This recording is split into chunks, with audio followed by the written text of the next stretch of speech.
Hi guys, welcome to the Darkness channel and don't forget to like and subscribe. Miss Amanda, we have a serious accusation towards you and Mr. David. You threatened not only Troy at his house, but you did the same thing here in front of me. We have the obligation to jail you until you prove your innocence for the disappearance of Troy, he instructed. Mr. Stewart, if you were that serious for every case, maybe Mr. David's daughter Lisa would have been found and Troy would be behind the bar instead of missing. Who knows? Maybe there is a ghost tormenting him. I cracked a laugh. How naive you are. You think Mr. Stewart should arrest Troy? My son. Even if my boy killed your precious little friend or did the most awful things, nobody can touch him. Elizabeth smuggled. Mr. Stewart, do you have a daughter? I addressed to the corrupted officer. Yes, but do not make the comparison because we represent authority. We are not ordinary people like you. He chuckled. You have 12 hours to think whether or not you want to confess. If you play the tough one, then my stick would play the hard one on you. He proceeded. Why 12 hours? Shouldn't it be 24 hours? I see. This lie is only for the poor. My excuse, Mr. Policeman? I said sarcastically. He pretended like I was talking with the bricks of his wall. Handcuffed, hands behind my back, Mr. Corrupted followed by Mrs. Arrogant locked me into the corridor which embodied a prisoner's cell. They were cold just like in my visions. Smelly, some besmirched by blood, while the other was grotty. Nevertheless, it cannot be yuckier than Troy's prison. At last, they bumped me into one of their dungeons. My dad was there. Skin contusion, black eyes. He leaned and embraced me. They crippled and assaulted him. I kept a firm hold on his hands while trying to control my hankering to kill them all. They closed the cell door behind them, but leaving without being insolent were not in the genes of Elizabeth Peterson. You become numb by seeing the condition of your beloved Mr. David. If you want to save yourself, then within 12 hours, I want to know where is my son, she warned. Clenching my fist, struggling to control my temper. I did not turn to face her, else she would perceive my crimson eyes. Yes, I will kill her, then I will take care of her teammate. Both mother and son would meet in hell. Lesson of the day: never underestimate the power of a ghost. Everything started with the fault of the Peterson yet. Their arrogance kept on growing more and more. She said nobody can touch her, but I say nobody can defeat me because I am Lisa and I never forgive nor forget. I will save myself, not only me, but Mr. David too. But who will save you? I hissed. You are threatening the Peterson family again, shouted Mr. Stewart. The warning was not only for her, but for you too, I hissed back. I give you 12 whole hours to speak, else my stick will talk to you, he shouted. I presume that my time starts now. Tick-tock, tick-tock, I mocked. They quickly understood that scaring me was pointless. What they didn't know was that they awake a beast, and now this beast will haunt them. I guess my journey on this realm will extend as I'm getting new enemies. Lisa, thank you for coming. I did not tell them anything, murmured my father. I will get us out of here. When midnight will come, everything will be all right. I promised him. You need to promise me one more thing. She curtsied my face. What? I questioned. Stay away from both Mrs. Elizabeth and Mr. Stewart. They are not our main culprits, he pleaded. How can someone be so humble? Even after they tormented him, he is pleading for their safety. Being good can only destroy oneself. I learned that lesson during the night of my death. Crossing my fingers behind my back and eyes facing the floor, I murmured, I promise. Every second and minute spent into these cells increased the race of my reprisal toward them. When the clock will strike midnight, a new game will begin. Malevolent and venomous ideas played in my brain. Mrs. Elizabeth, the most powerful woman of the city, will have the privilege to start the game before Mr. Stewart. Inviting his dear son to play will be so benevolent. After all, Troy got his education from his mother, which means she is no less than a miscreant. Sitting on the floor, crossed legs, hands compressed on the greasy floor, facing with the prison's grill with frown eyebrows, rocking myself forwards and backwards. I wondered how would it feel to reap what you sow. The thought of it gave me a brilliant idea. My lips smug a smile while my upper lips raised a little bit, forcing my eyebrows to narrow, creating a suspicious look.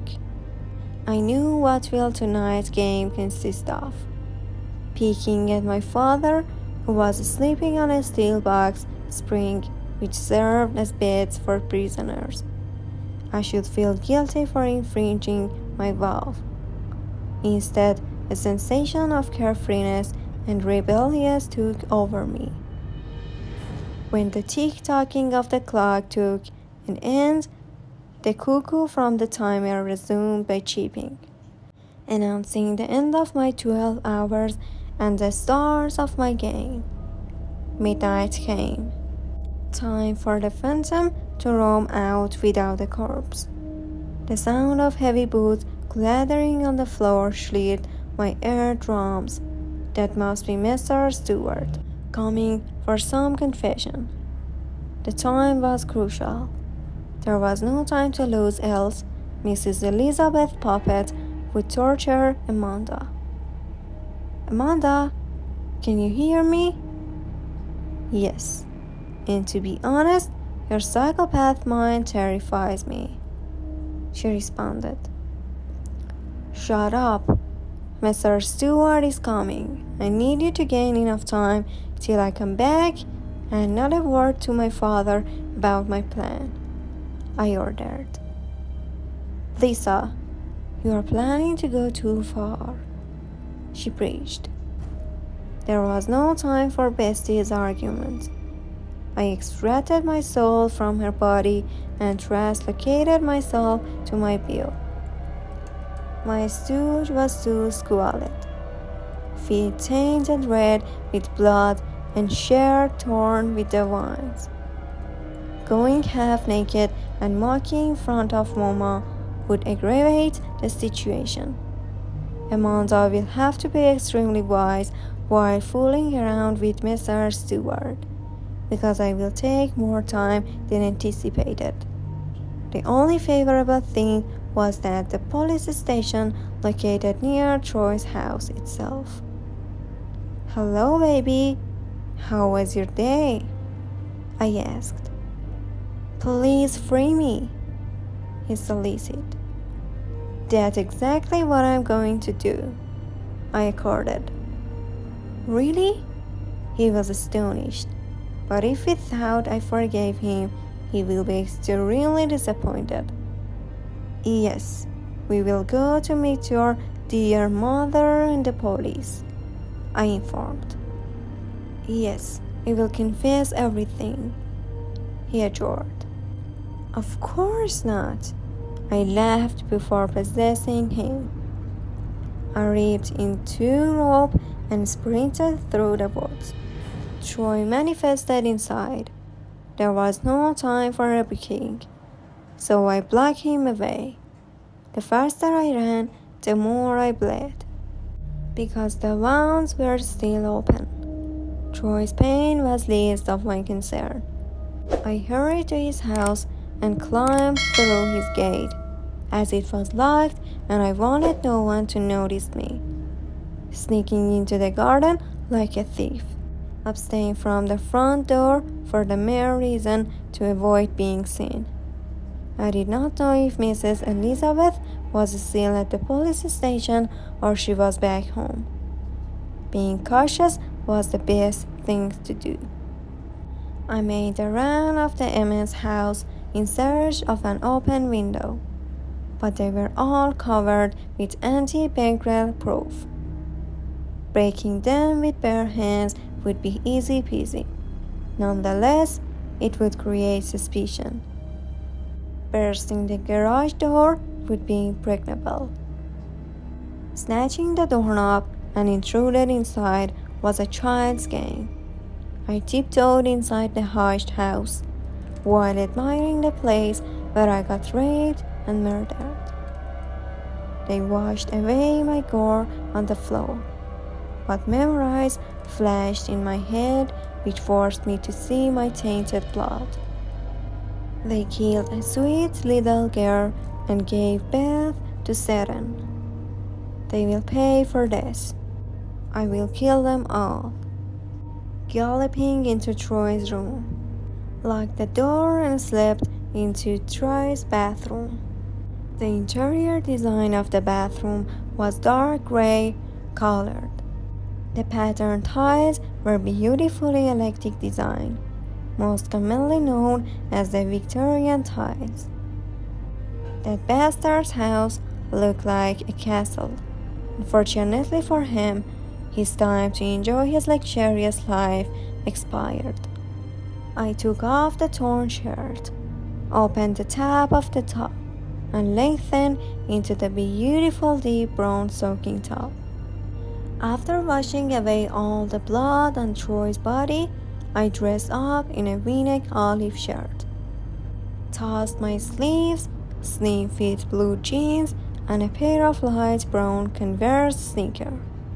Reciprocated my actions, I flourishingly made my way to the police station through the smooth and narrow stretched roadway. The blue moon illuminated the atmosphere like an enormous deep golden pearl. Drops of rain fell on me, like the blessing of God, as if I stepped in a foot inside the police station. I scanned the place, but neither Mrs. Elizabeth nor Mr. Stewart was visible. There must be in the interrogation room with Amanda. Where is Mr. Stewart? I vociferated. Everybody gazed at me with consternation, yet nobody dared to taunt me.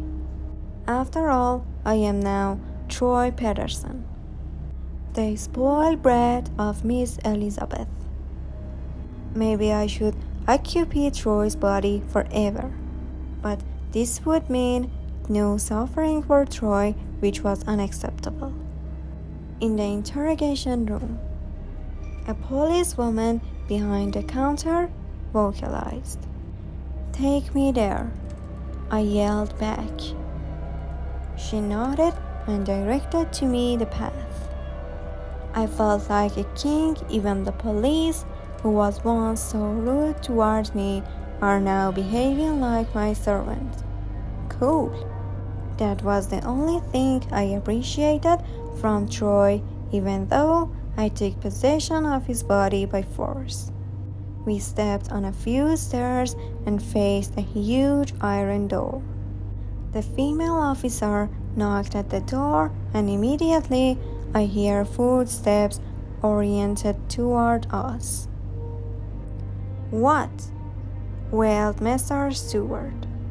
"Hello, sir," I grinned.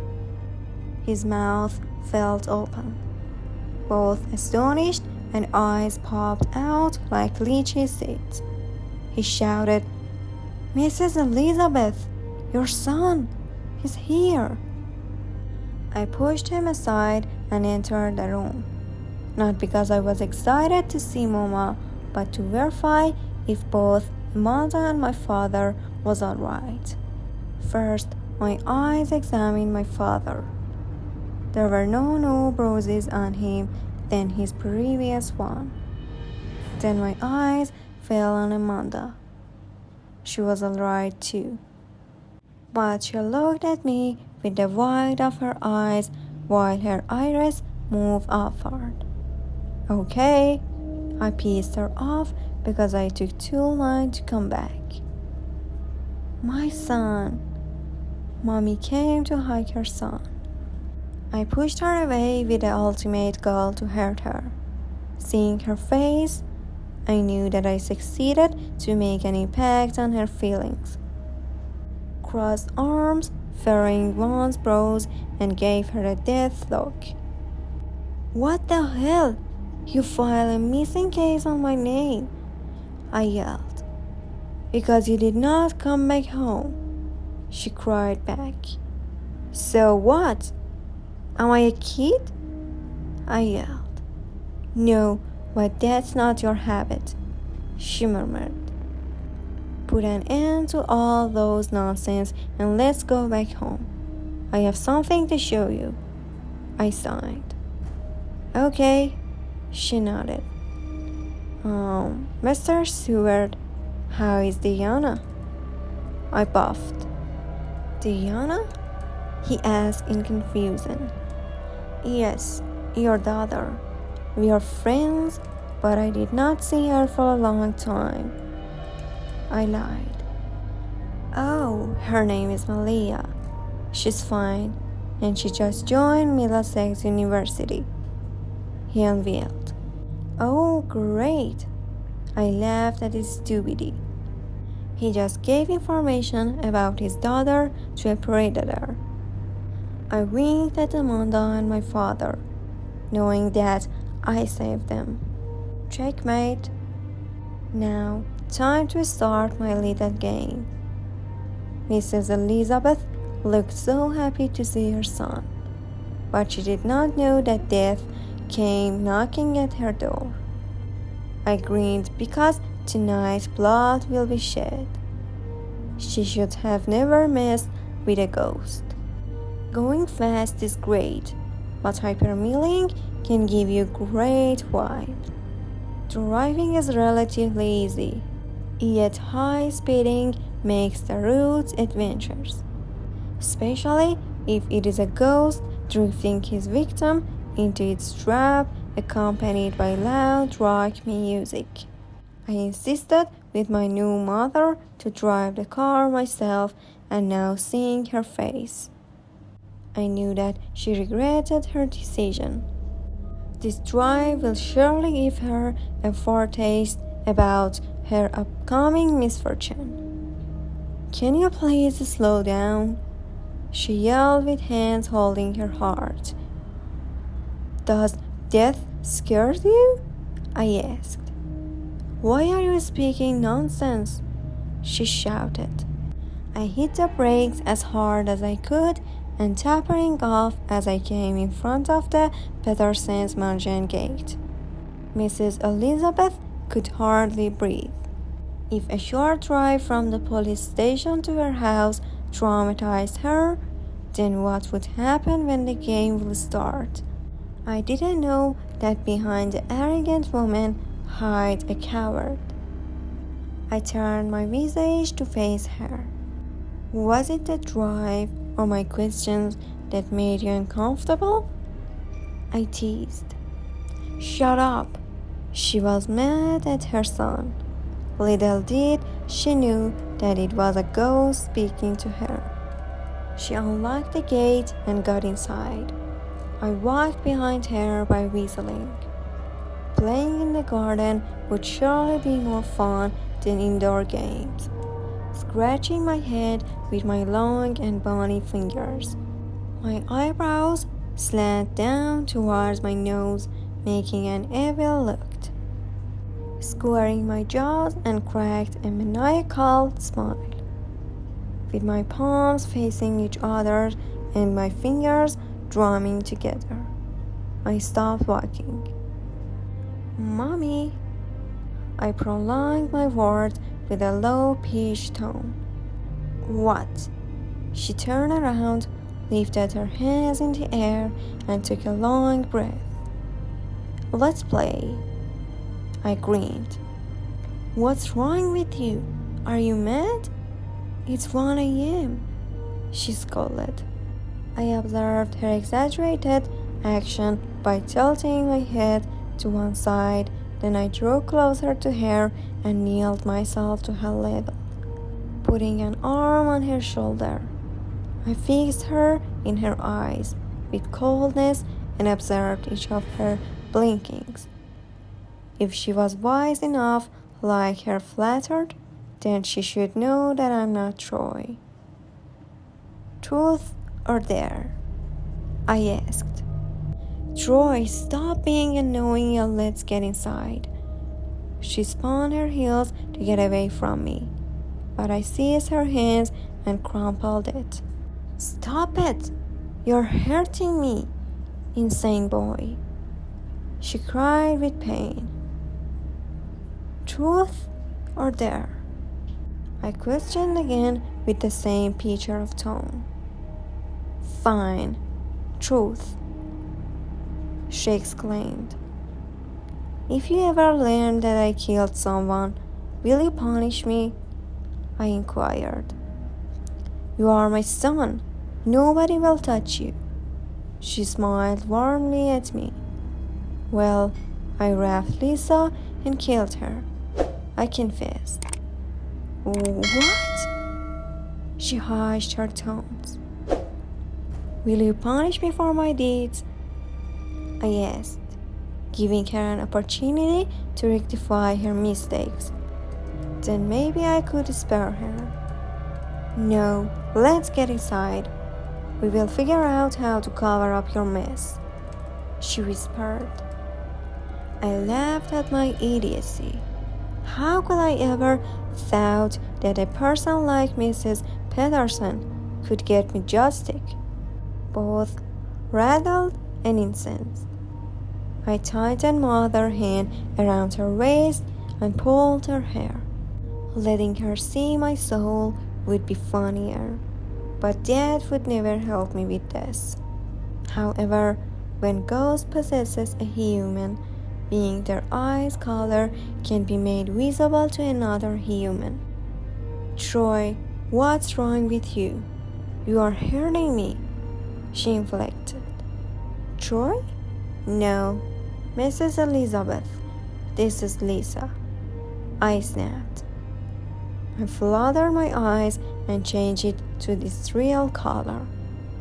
As my eyes turned to crimson red, the wind became stronger and wider than ever before. The trunk of small trees uprooted, yet nothing fell off the ground. Everything was flying in the air. Even the water of the cow's pond was floating in small bubbles in the air. Terror sat on the face of Mrs. Elizabeth. Never must she had seen something like that before. The scary sounds of winds made her even more petrified and stupefied. Her lips quivered uncontrollably while her neck stiffened, making her wings visible. You see, I gave you a chance to mend your actions, but you are so selfish that killing you would make the world a better place to live. My voice changed into guttural sounds. Troy, stop scaring me, please, she implored. There is no Troy here, but I will make you see what your son did to me, I screeched. I released her hair, squeezed my thumb under her double chin while placing my other fingers over her forehead. The second I closed my eyes, gravity took back its place by down-forcing every floated thing in the air, caused by me to land. I concentrated on flashbacks about my death came into my mind. I took a long breath and transferences every single thing that happened to me that night into the mind of Mrs. Peterson. Goose flesh pimples appeared on her hands. Her eyes felt wide open and became completely creepy white color. She agitated during the whole process as if feeling disgusted about what she was witnessing. I wanted to let those images keep on playing into her mind because I knew that was torturing her, but I had another plan for her. I removed my hands over her face and let her gain back her sense. So, you see what your son did to me. You were right to think that Troy was kidnapped. What you are seeing in front of you is just a body. It blocks your son inside.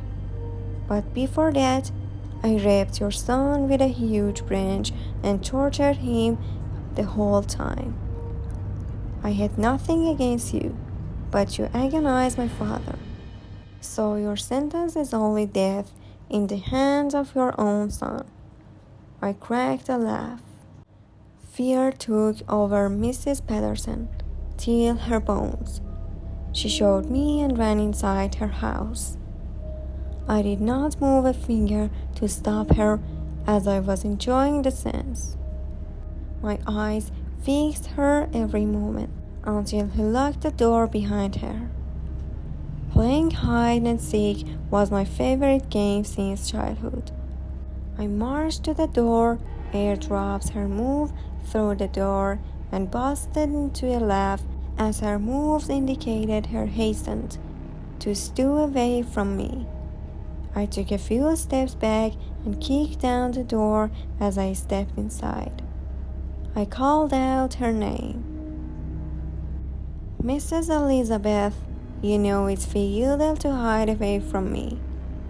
I'm a ghost. I can sense your fear and hear your heartbeat. I followed the sound of her racing heartbeat and ended up facing in a cupboard, grinning like a Cheshire cat. I knocked on the wooden door. Don't you know that when someone knocks at the door, you should ask who is it? Bad-mannered will be severely punished. I warned and knocked again. Who is it? A tremble little voice replied. Death. I snapped back and opened the door. She was sitting down and burying her face on her knees, just like a terrified child. Truth or dare? I teased. Truth, she murmured back without lifting her face from her knees. No, the game does not function like that. You already had your truth, and it's time for a dare, I reprimanded. What are you going to make me do? She finally lifted her swollen face. Give me your phone, I ordered. She handed me her mobile with shaking hands. I searched through her call list to see if she called for help, but she did nothing like that. Either she was a fool or panic-stricken her mind too much. The reason to take her phone was not only to check her calling activities, but to record everything that will happen to her. Troy has the right to see how he killed his mother. Come with me. I seized her hands and dragged her to her final destination. We escalated the spiral stairs, which were compacted and radiated around the center pole. The final step that we took landed us on her house roof. The light gray roof was of a gable roof style, which means one side up and the other side down, just like a traditional doghouse. In my right hand was Mrs. Elizabeth's hand, and in my left hand was a bottle of Jack Daniels. Time to start the game. I cracked a laugh. Lisa, I'm sorry about everything. Give me a chance, please, she pleaded. Fine. I want you to walk on the edge of this roof and take a sip of a drink with every footstep taken. If you succeeded to make one complete round, you will get your chance. I winked at her. You kidding me? I will fall down. She gazed at me with eyes full of tears. Either this or I slaughter your throat, I said by pressing the bottle beneath her chins.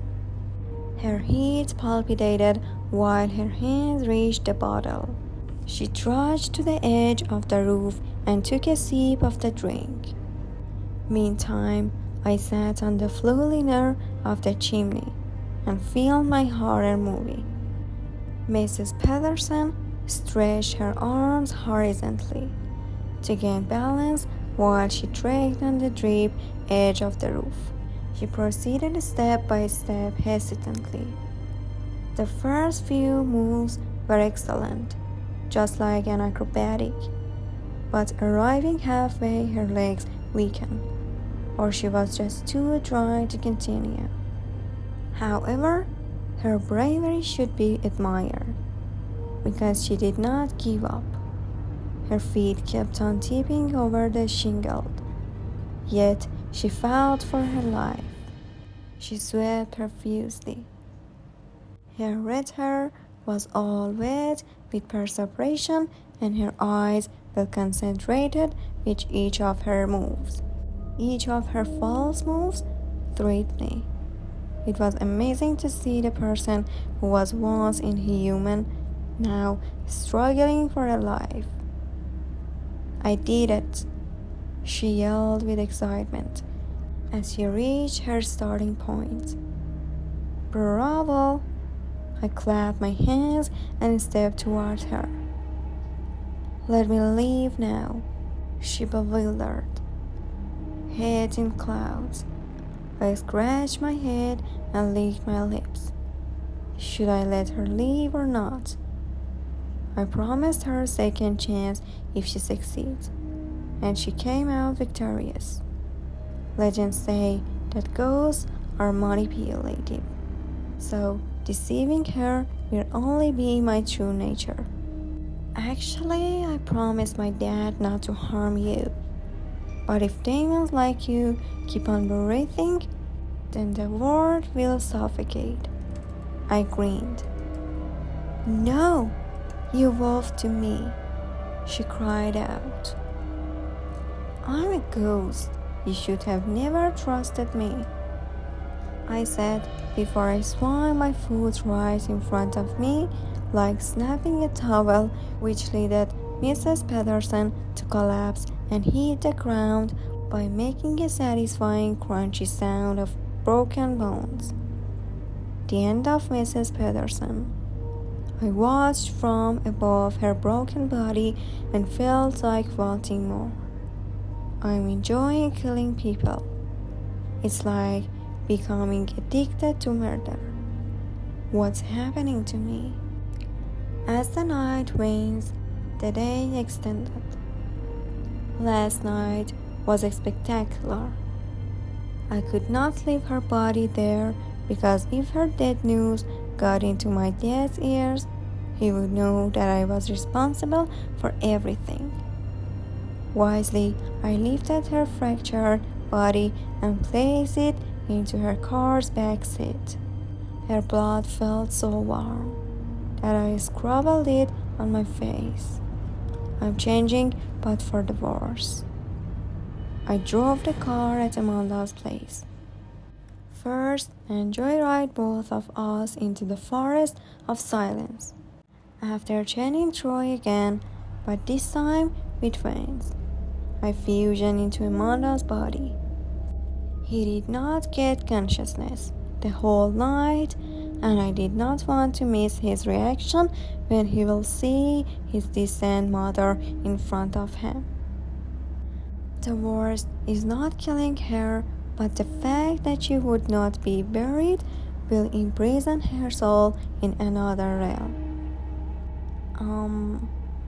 Troy sighed before opening his eyes slowly. After a few blinks, his mouth felt wide open and yelled, "Mom! What did you do to my mother?" He screamed at me and struggled to free himself. "Oh, relax.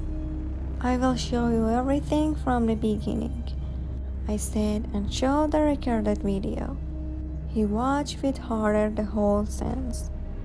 It is strange how people love to hurt other people, but when it comes to their dear one day, becomes so emotional. He did worse than that with me and did not show any regret. He made a dad lost his daughter, so becoming an orphan is karma for him. "You killed my mother? She did nothing to you. I'm your culprit, not her." He pushed a cry of despair. "I did nothing to you too, but what did you do to me? Stop pretending to be a victim when you're a bloody murderer," I yelled back. "Please kill me, please." He cried his heart out. "Kill you? Oh no, Troy. You will have to suffer more before your death comes. You will see the decomposition of your mother's body and witness the death of all your friends. Then maybe I will kill you." I mocked and wet off his tears. "Stop crying now. Tonight your best friend will join you. Yes, your mother delayed my plan, but that's okay. Better be late than never right," I proceeded. "Stop it. I beg you," he implored. "We will continue this conversation tonight. For now, I have another important thing to do." I stared at him before exiting the forest. "Lisa, yesterday you scared me. You are becoming a pest. If you have the intention to hurt Malia, you either give up on this idea or I will tell your father everything. Mrs. Pedersen was a monster, but you are becoming worse than her. Malia is innocent. You cannot punish her for her father's deed." Amanda scolded. "You will never deceive me. I know you. Now shut up or I will block you," I warned. "Lisa, please don't do that," she begged. "Fine, I will not kill her, but I have another mission for her," I sighed. "What mission?" she asked. "Peeked into my brain. You will see," I said. "Enough now, Lisa. I will stop you. You are becoming a monster. That girl is innocent. I will confess everything to your dad." She sounded so sincere. "Don't you dare becoming an obstacle for me else. The consequences will not be good," I said before ignoring her rebellious answer. The road would have been easier if I could drive the car of Mrs. Elizabeth, but this also implied raising suspicion against me. Therefore, the only choice left was to leave the car inside of the forest and to make the road by foot. For a ghost, it does not matter as tiredness and fatigues do not form part of our characteristics. But for the human body, walking extra miles could cause foot fungus. Amanda's foot will really get damaged, and I did not care at all. She just turned against me, so why should I care about her? It did not take a pause. I kept on walking for 3 hours before reaching in front of the monumental university. Finding the university was an easy task, but finding someone that you don't even know her face was an arduous task, even for a ghost. I stepped inside the campus, a grassy area of 25 acres, enclosed by fence with 20 gates. Benches everywhere. The area was overcrowded. Finding Malia will be like searching for a needle in the dark. Next to me were a group of students, sitting on the grass and talking. Maybe they can know who is Malia. I approached them and questioned them about my target, but nobody knows her. I kept on asking every person on my path, but nobody knew her. When miraculously I felt on a long golden-haired girl. She was not black, but dark chestnut brown with light brown eyes, high arched pale eyebrows, her face strongly tapered toward her chin. She was perfect. Hi, do you know a girl called Malia Stewart? I asked without a single hint about who I was addressing to. Hi, I guess you fell on the right person. I'm Malia Stewart. How can I help you? She smiled warmly at me. Tracking her was not that difficult at all. How can my action be wrong when even God is facilitating my moves? She was the opposite of her father. So beautiful, so kind. Maybe she inherited it from her mother. The way Mrs. Patterson was behaving in the police station, it was as if she and Officer Stewart knew each other for years, so maybe Malia knew Troy too. Actually, I came here because of Troy. I gazed at her for any reaction. If she did not know him, my plan would be exposed. Oh, that bastard, she uttered. Great, she knew him. Yes, I need to talk about him, I said. I'm sorry, but I do not want to hear his name. She was angry, very angry. Troy must have done something to her. Actually, I'm his ex-girlfriend. I wanted some information about him. I made a desperate voice, which of course I was acting. He dated me too for 3 whole years. We were madly in love.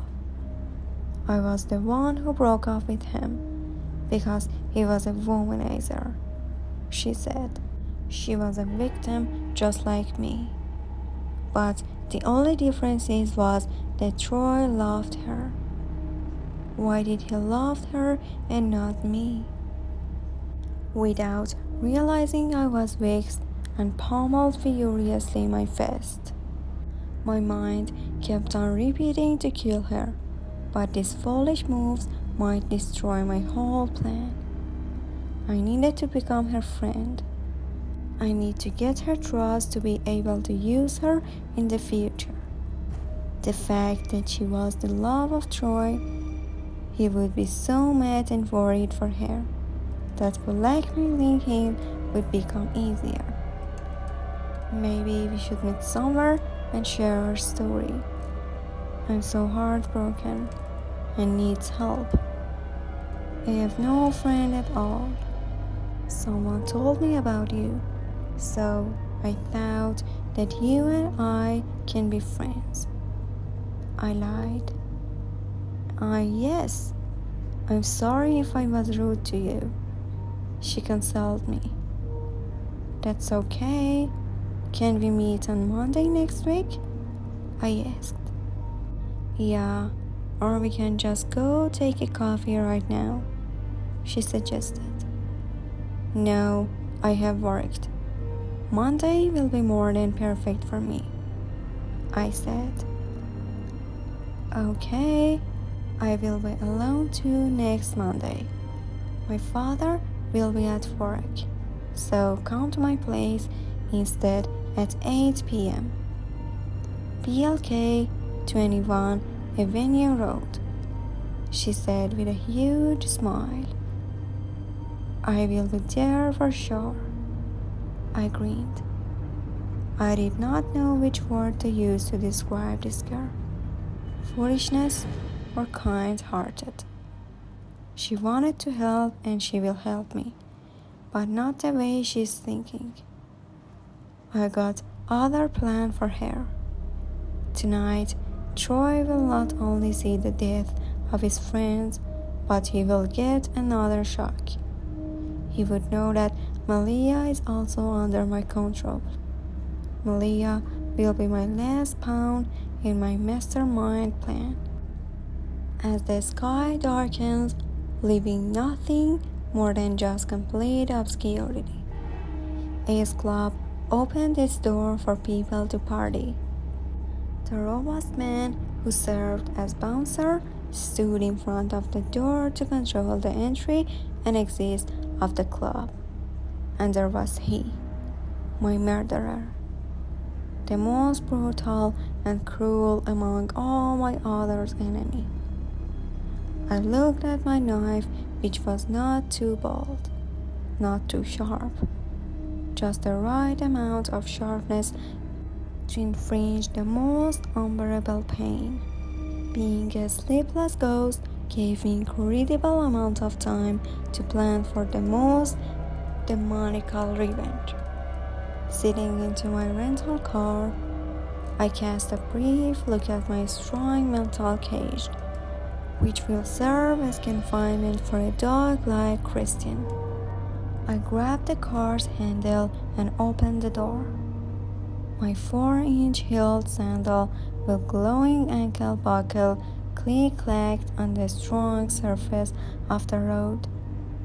As I approached my prey, my high waist-pleated mini flare skirt making my gorgeous legs visible, and my wine bandage crop top exposed my breast. If this does not excite Christian, then his masculinity must put into question. I did not make the cue, I just proceeded directly towards Christian, and I curved my lips and leaned over him. Hi, I said. Hello, this is not going to work. You either pay or get lost, he ordered. Who said that I want to get inside? I asked. What are you doing here then? He was confused. I came for you, I answered. I took his hand and made him curse my body. His eyes filled with lust. One hand laid on my breast and the other one tightened my waist. He drew closer to me and pressed his lips over mine. Bingo! He fell into my trap. His kiss disgusted me, but he did far worse than this to me. Amanda would feel disgusted too, but I blocked her. She turned against me, and this could spoil my plan. Can you free yourself? I asked. Anything for the lady, but we will have to make it quick because of my job, he whispered. Follow me. I seized his hands and guided him towards my car. He fleet-footed, thinking that he is going to have a sex goddess to satisfy his lust. What I can promise is that his penis will not stay without use today. Rapists should be punished with their sex itself. Troy already got raped, but Christian is going to get more severe punishment than of getting raped. I opened the front seat door for him and gestured him to sit inside. You will be more comfortable in the passenger seat, the brute suggested. No, I want you in front, I maintained. He followed the rules and sat in the front seat. I clacked the door behind him and made my way to the driver's seat. I cranked the motor up and hit the accelerator with my right foot. Christian looked at me as misbelief and touched my hand. Slow down. I know that we will have to make it fast, but there is no train to catch, he said. There is no hurry, baby. It's just excitement. I cannot wait to do all my evil things with you. I merrily grinned at him. Oh, I will please you so much, he spoke back.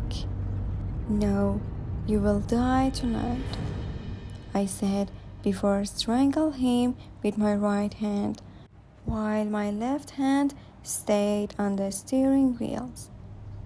What are you doing? He choked.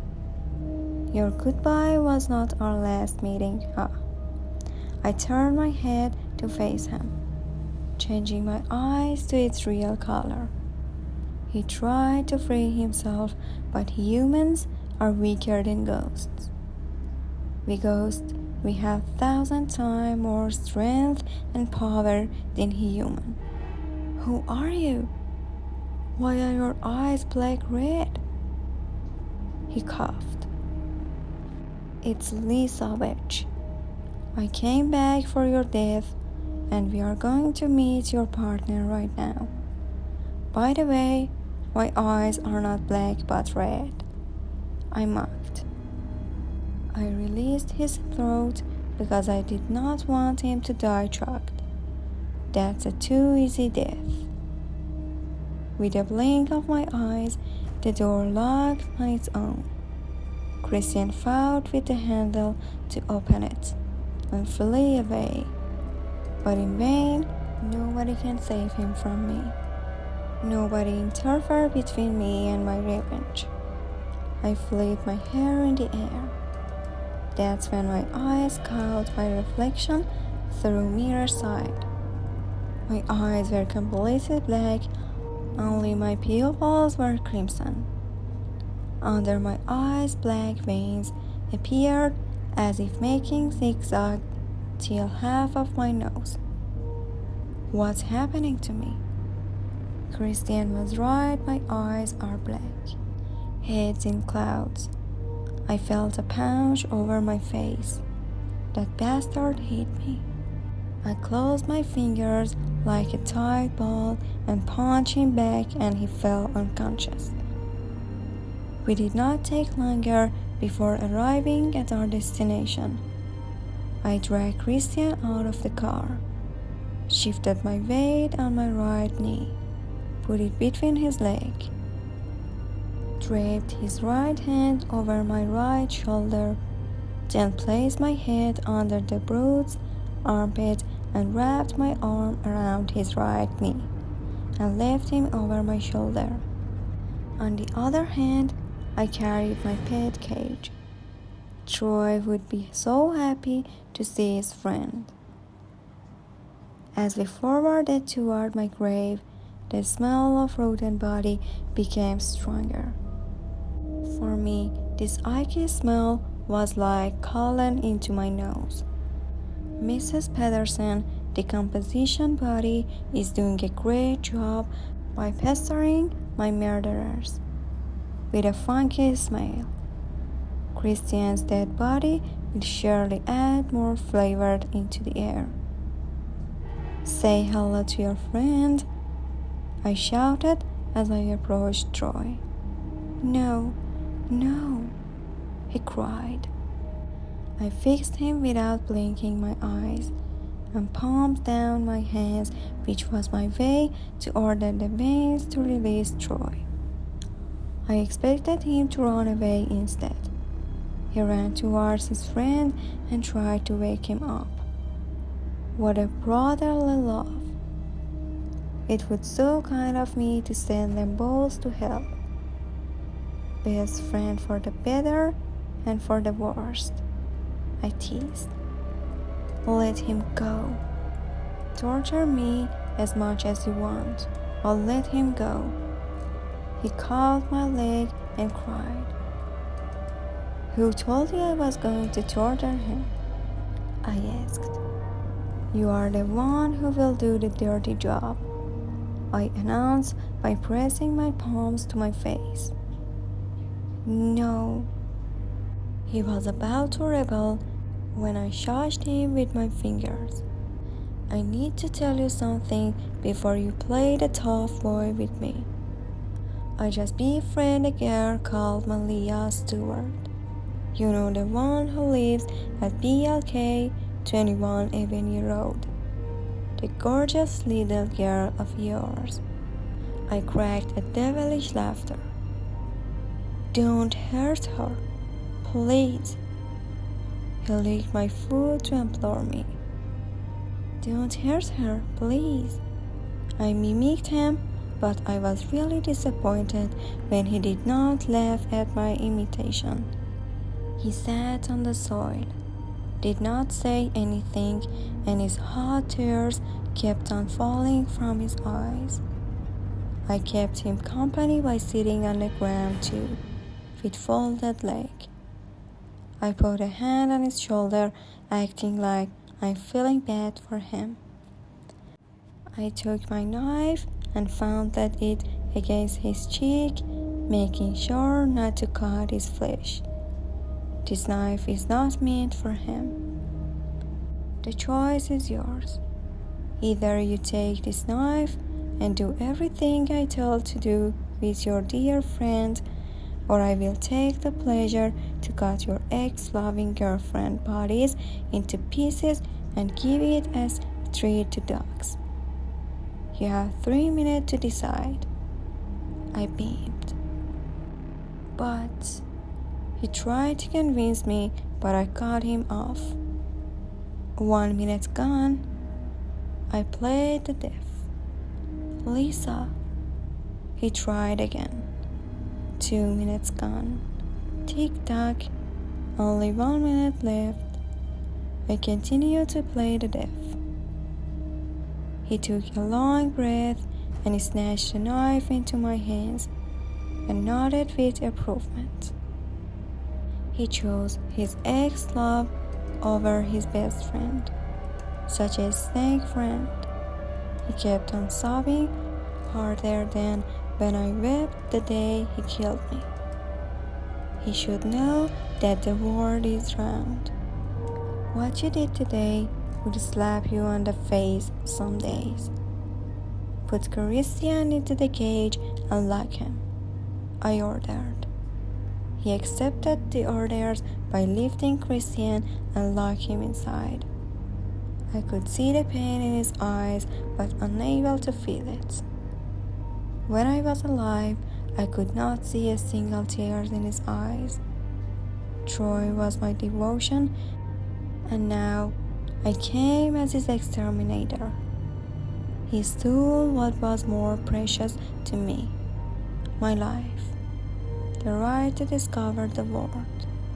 He killed me, and now I will kill them all one by one, in the most outrageous way. Time to wait for Christian to wake up for the game to start. 2 whole hours. That bloody fool took 2 hours to get consciousness. All this time, Troy's sobbing irritated my ears. I thought that Mrs. Elizabeth Routenbody's smell was quite strong to wake him up. But I was wrong. I had to delay my game for 2 hours. The only positive outcome out of this was that I got sufficient time to acquire a new devilish idea. If only I could bring my father here, he would make my invisible soul seeable by Christian. But I needed to avoid him to the max, not only because of Mrs. Pedersen's body, which would cause me no problem to get rid of it, but because of my black eyes. My sixth sense is telling me that there is nothing good about what is happening to me. It's like hurting people became my passion. I blocked even my best friend, even though I promised her not to do that. The worst is that I do not feel any regret at all. Christian sat in his pet cage, looked around himself and covered his nose with his shirt. It must be due to the decomposing body. For abroad, I thought that this waking would be very turbulent. Instead, he was calm, too calm to be real. He saw Troy and smiled. For a human in captivity, his behavior intrigued me. Why is he not afraid? I'm a ghost. Setting terror is my specialty, but this idiot is laughing instead of crying. I knew it, he said. You know what? I asked curiously. It will not work, Troy. She's your friend, right? You want to scare me by bringing me to your ex-girlfriend. He laughed. Idiot. Such an idiot. He saw my black eyes and he still thought that this is a joke. Troy did not answer him. His eyes stayed fixed on the ground. This is not a joke, you bloody fool. I hollered at Christian. My voice generated an extremely powerful sonic blast towards Christian, which cracked the ground and flipped over the cage. Christian ended up upside down in his cage. Even though I was satisfied with myself, I did not plan to do it. I did not even know that I had such a power. Troy, stop it now, man. It's not funny. And this is so smelly here. Free me. He persisted on believing that this is a joke. His foolishness boiled my blood. I will show you that I'm not joking with you, I said. I opened my mouth and inhaled. First, it did not make any effect on him. Gradually, he became exhausted. The blood vessel around his eyes dilated, which made him look older. His face and hands wrinkled. His hair became gray. I was observing his energy. He now looked like a 16-year-old grandpa. I could make him die of oldness, but it will be too quick and too painless. He patted his face and rubbernecked at me with a disbelief look. Still not convinced? I mocked. I drew nearer to Christian, uprooted one fence from his cage and admired it. Christian's face reddened. Finally, my prey was scared to death. How did you do that? He murmured. Thanks for staying till the end. Please subscribe to more stories.